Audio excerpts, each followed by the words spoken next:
Hello, నేను doctor Harish Teneti, maxillofacial surgeon, life coach and వేద శాస్త్రపాత్ instructor. కర్మ సిద్ధాంతం గురించి మాట్లాడండి అని చెప్పి మెసేజ్ వచ్చింది నాకు. కర్మ సిద్ధాంతం, అది సిద్ధాంతమే కాదు. నెంబర్ 1, ఎవరో అంటూ వచ్చారు, సిద్ధాంతం అయింది. సిద్ధాంతం అంటే ఒకళ్ళు ప్రపోజ్ చేసినట్టు, ఆ ప్రపోజ్ చేసిన దానికి కొన్ని లూప్ హోల్స్తో పాటు కాస్త ఆన్సర్లు దొరికే ఒక సిస్టమ్ ఆర్ సిద్ధాంతం అన్నట్టు అనుకుంటారు. కాదు, ఇది అబ్సల్యూట్ రియాలిటీ అన్నట్టుగా చూడాలి. అప్పుడే కర్మ సిద్ధాంతాన్ని సిద్ధాంతం అనకుండా కర్మ చేసిన దానికి ఎగ్జాక్ట్గా రిజల్ట్స్ ఎలా వస్తాయి అన్నది క్యాల్కులేషన్స్తో పాటు మనం చూసుకోవచ్చు. కాకపోతే మనకున్న హ్యూమన్ లైఫ్ చాలా చిన్నది కాబట్టి, 100 సంవత్సరాల జీవితమే కాబట్టి, అందులో ఒక 20 సంవత్సరాలు బాల్యంలో వెళ్ళిపోయి మనకేమీ తెలియదు.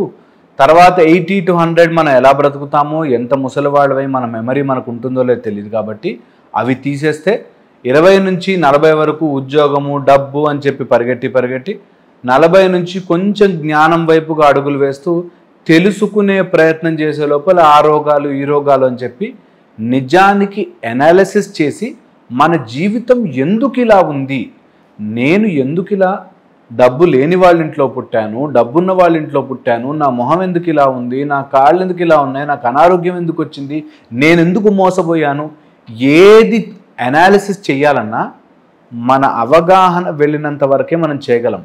అవగాహన లేనివన్నీ కూడా రికార్డ్ అయ్యి ఎక్కడో ఎప్పుడో ఎందుకో చేసిన పనులన్నీ తిరిగి మనకి వస్తూ ఉంటాయి. ఆ వచ్చేదాన్నే కర్మ అని అంటుంటాం అన్నమాట. మనం చేసుకున్నది మనకి తిరిగి వస్తుంది. నేను ఒక విత్తనం తీసి మ్యాంగో చెట్టు కోసం మ్యాంగో విత్తనం నాటితే మ్యాంగో చెట్టే వస్తుంది.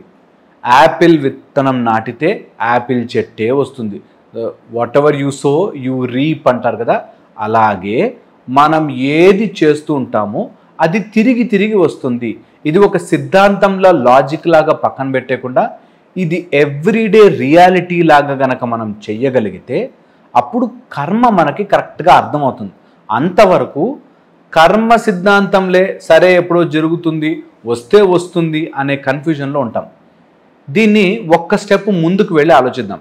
ఈ రోజు నుంచి కర్మ సిద్ధాంతం ఓకే అని ఒప్పేసుకుని నేను ఏది చేసినా నాకు తిరిగి వస్తుంది అనే ఒక లాజిక్ని రెడీ పెట్టుకుని మనం ఏ పనైనా చేయడానికి సిద్ధపడాలి.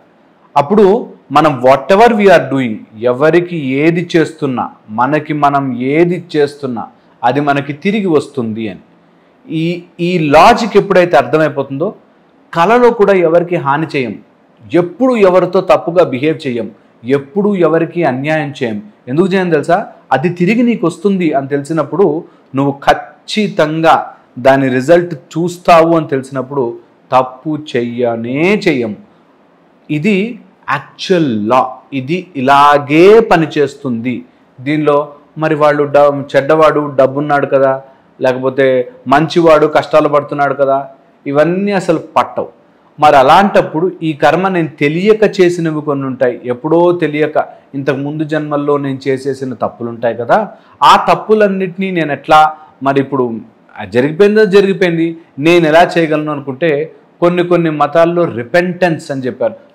నేను తప్పు చేశాను క్షమించేసేయి అని రిపెంటెన్స్ చేసుకున్నా నీకు ప్రాయశ్చితం కలుగుతుంది అంటారు.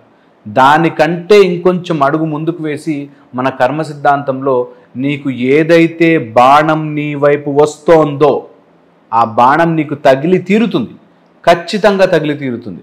ఎప్పుడైతే నువ్వు చేసిన పాప కర్మ యొక్క ఫలితం రావాలని ఫిక్స్ అయిపోయిందో నువ్వు ఎంతటి వాడివైనా శ్రీకృష్ణ పరమాత్ముడంతటి వాడికి కూడా తప్పలేదు. సో ఖచ్చితంగా వచ్చి తీరుతుంది. ఈ కర్మని గనక మనం అంటించుకోకుండా ఉండాలి అంటే భగవంతుడే ఒక ఈజీ మెథడ్ చెప్పాడు. ఏది చేస్తున్నా దాని రిజల్ట్ గురించి ఆలోచించదు. ఇది చాలా ఈజియెస్ట్ థింగ్. ఈ ఒక్క పని చేయగలిగితే కర్మ మనకు అంటదు తెలుసా. ఎవరికైనా నేను ఏవో చేస్తుంటాము, ఏం చేసినా మరి కర్మ వస్తుంది కదా మనకి అనే డౌట్ వచ్చినప్పుడు ఓకే, నువ్వు వర్క్ మాత్రమే చేయి, దాని రిజల్ట్ గురించి ఆలోచించకు, నీ కర్మ అంటదు. ఎంత బ్యూటిఫుల్ సిస్టమ్ తెలుసా ఇది. నువ్వు ఎంత ఇన్వాల్వ్ అయి చేస్తావో అంత ఇన్వాల్వ్ అయి చేయి, కానీ దాని రిజల్ట్ గురించి ఆలోచించకు. అప్పుడు నీకు కర్మ అంటనే అంటదు అంటారు. సో నువ్వు రిజల్ట్ నాకు ఇది కావాలి అని చేస్తున్నప్పుడు ఆ కావాల్సిన దాని యొక్క రిజల్ట్ నీకు అంటుకుని తీరుతుంది. సో ఇది ఒక నంబర్ 1 లాజిక్ గుర్తుపెట్టుకోవాల్సింది. ఇక సెకండ్ వెరీ ఇంపార్టెంట్, ఈ కర్మ మొత్తం అర్థం చేసుకునే దాంట్లో కర్మ సిద్ధాంతానికి సంబంధించిన ఒక ఫండమెంటల్ లాజిక్ ఏంటంటే, మనము ఈ కర్మని చేసేటప్పుడు కానీ ఏ విధంగా చేస్తున్నామో ఆ విధంగా మన దగ్గరకు వస్తుంది. అంటే 3 రకాలుగా మనం కర్మ చేయొచ్చు. ఎప్పుడైనా సరే ఎనీ కైండ్ ఆఫ్ కర్మ మనకి తగలాలి అంటే 3 రకాలుగా: మనస, వాచ, కర్మణ. అంటే విత్ యువర్ యాక్షన్స్, మనస్సుతో లేకపోతే మాటతో. ఎవరినైనా మనసు లోపల కూడా నువ్వు ఎవరి గురించైనా చెడు ఆలోచిస్తున్నా నీకు ఆ చెడు అంటుకుని తీరుతుంది. ఎవరి గురించైనా మాటలతో బాధ పెడుతున్నా అది నీకు వచ్చి తీరుతుంది. ఈ మాట ప్లస్ మనసు కాకుండా నీ చేతలతో ఎక్కడైనా నువ్వు చేస్తున్నా ఆ కర్మ నీకు వచ్చి తీరుతుంది. త్రివిధం నరకం అని చెప్తారు. ఈ 3 మార్గాలే, నరకానికి పోవాలన్నా ఈ 3 మార్గాలే. మంచి చేసావు, మంచి తిరిగి వస్తుంది, మంచి ఫలితం వస్తుంది, మంచి లోకాలకు వస్తావు. ఇప్పుడు మంచిగా ఉంటూ లైఫ్ అంతా మంచి చేసావు అనుకుందాం, నీకు మంచి రిజల్ట్స్ వచ్చాయి అనుకుందాం. నువ్వు మంచి ఇంట్లో పుట్టావు, మంచి డబ్బున్న దాంట్లో పుట్టావు, అన్నీ మంచిగా ఉన్నాయి. కానీ ఆ నెక్స్ట్ జన్మలో వచ్చిన మంచితనానికి నీకు లోపల ఎక్కడో చిన్న రిజల్ట్ మీద మైండ్ పడుతుంది. ఎప్పుడైతే రిజల్ట్ మీద మైండ్ పడుతుందో మళ్ళీ దానికి కూడా అటాచ్మెంట్ తయారై దానికోసం మళ్ళీ జన్మెత్తాలి అంటారు. చాలా కాంప్లికేటెడ్ సిస్టమ్ ఇది. కర్మ సిద్ధాంతం అంటే ఏదో అయిపోతుందో వచ్చేస్తుంది, నువ్వు అనుభవిస్తావరా, నీకు జరుగుతుందిరా కాదు. అది ఎంత పక్కడ్బందీగా కూర్చుంటుందంటే నీ జన్మ మొత్తానికి లాస్ట్ క్షణం వచ్చేసాక నువ్వు ఎలా ఆలోచిస్తున్నావో అలాంటి యోనిలోకి తీసుకెళ్ళి ఆ టైంలో ప్లానెట్స్ అన్నీ ఒక అరేంజ్మెంట్లోకి వచ్చాక ఆ టైంలో తల్లిదండ్రులు కలిస్తే ఆ గర్భసంచిలోకి నువ్వు దూరుతావు. ఆ గర్భసంచిలోకి దూరాక మొత్తం అన్నీ నీకున్న పాత రికార్డ్స్ అన్నీ తీసి ఈ జన్మలో ఏమేమి అనుభవించాలో ఒక లిస్ట్ అయ్యి అది కరెక్ట్గా ఇట్లా తక్కువని కూర్చుని నువ్వు నా 4th మంత్లో నీ తల్లి గర్భంలో ఉండగా 4th మంత్లో ఇట్లా అంటుకుంటుంది. ఎప్పుడైతే 4th మంత్లో ఇది అంటుకుంటుందో ఆ 4th మంత్ నుంచి నీ 9th మంత్ వరకు నీకు లోపల తెలుసు, ఎన్ని పాపాలు చేశాను రా దేవుడా, నాకు వద్దు, బయటకు వెళ్ళాలని వద్దు అనే ఒక మదన పడిపోతుంటావు లోపల చీకటి గర్భంలో. అక్కడి నుంచి నువ్వు బయటకు వచ్చాక అన్నీ మర్చిపోతావు, కొత్త లైఫ్ స్టార్ట్. ఈ కొత్త లైఫ్ స్టార్ట్ అయిన దగ్గర నుంచి చిన్నప్పటి నుంచి నీకు 90 ఇయర్స్, నువ్వు సపోజ్ 90 ఇయర్స్ బతుకుతావంటే 90 ఇయర్స్ వరకు గ్రహాలు అలా తిరిగి అలా కూర్చుంటాయి. మీరు అబ్జర్వ్ చేస్తే చిన్న ఏజ్ పుట్టిన పిల్లవాడు కన్ను ప్రాబ్లంతోనో, కాళ్ళ ప్రాబ్లంతోనో, జలుబులతోనో, రోగాలతోనో పుడతారు. కొంతమంది పుట్టుకతోనే స్ట్రాంగ్గా పుడతారు. వాళ్ళ గ్రహాలు అలా ఫిక్స్ చేస్తాయి. అన్నీ బాగుంటాయి, వాడికి డబ్బు ఉంటుంది. మీరు చూడండి, చాలామంది డబ్బు ఉంటుంది, ఆస్తి ఉంటుంది, పేరు ఉంటుంది, మంచి ఓ చిన్న బ్యాడ్ హ్యాబిట్ ఉంటుంది, వాడు సర్వనాశనం అయిపోతాడు. అంతే, నిన్ను ఎలా ఇరికించాలో అలా నీ కర్మ ఏ ప్లేస్లో ఇరికిస్తుందో ఆ ప్లేస్లో ఇరికిస్తుంది.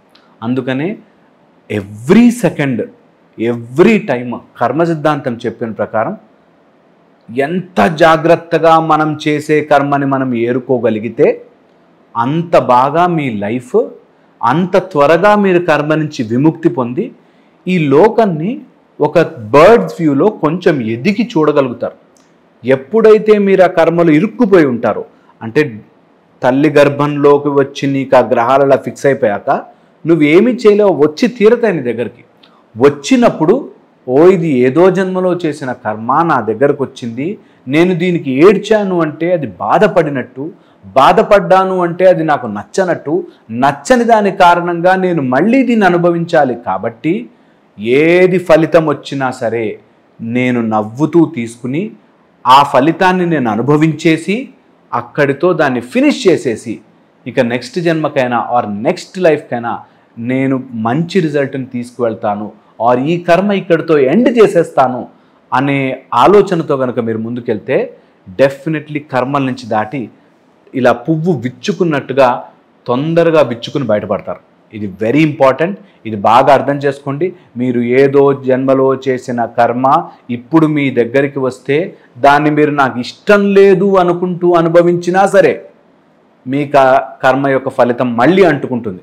అందుకని ఈ జన్మలో ఒక బ్యాడ్ హస్బెండ్, ఒక బ్యాడ్ వైఫ్, ఒక చిరాకు తెప్పించే పిల్లలు, రోగము ఏది ఉన్నా సరే ఈ జన్మలో అయిపోతోంది అని ఆనందంగా భగవంతుడికి దండం పెట్టుకుంటూ ఈ జన్మలో ఫినిష్ చేసేసే ఇంకా నాకు ఇది అని దండం పెట్టుకుంటూ ముందుకు వెళితే నీకు ఆ కర్మ యొక్క ఫలితం భగవంతుడి చేతిలో పెట్టేసి do your work, do your duty ఎప్పుడైతే ఇలా చేయగలుగుతామో అప్పుడు you evolve as a pure soul, మంచిగా ప్యూర్గా బయటకు వస్తాం. అప్పుడు కర్మ అంటారు సరి కదా, మన ఫలితం భగవంతుడికి ఇచ్చాం కాబట్టి ఫైనల్గా భగవంతుడి దగ్గరికే చేరతామంటారు. చాలా కాంప్లికేటెడ్ సబ్జెక్ట్. ఈ కాంప్లికేటెడ్ సబ్జెక్ట్ని మనకు క్లియర్గా ఆస్ట్రాలజీలో, జాతకాలలో మనకి యాక్చువల్గా సబ్జెక్ట్ తెలిసిన వాళ్ళలో, అంటే నీకు ఇది అయిపోతుంది, ఇది జరిగిపోతుంది కాదు, ఈ కర్మ ప్రకారమే నీ ఇంత స్ట్రక్చర్, నీ మైండ్లో ఇంత బ్యూటిఫుల్ స్ట్రక్చర్ తయారు చేసి వస్తుంది అన్న విషయం కనుక నువ్వు గమనించగలిగితే ఇట్స్ అ బ్యూటిఫుల్ సబ్జెక్ట్.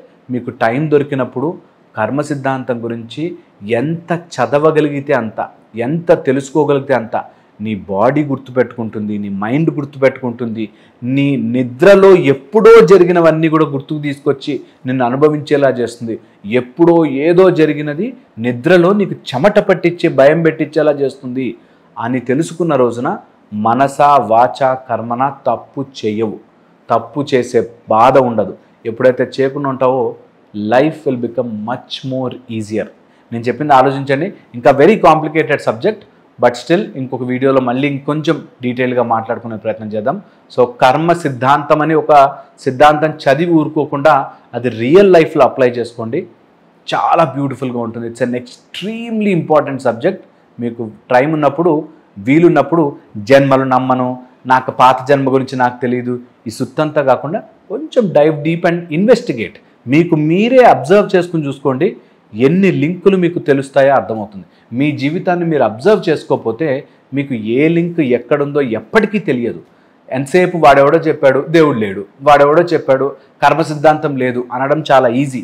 మీరు ఎంక్వైరీ చేశారా, మీకు మీరుగా ప్రశ్నించుకుని చూసారా అన్నది వెరీ ఇంపార్టెంట్.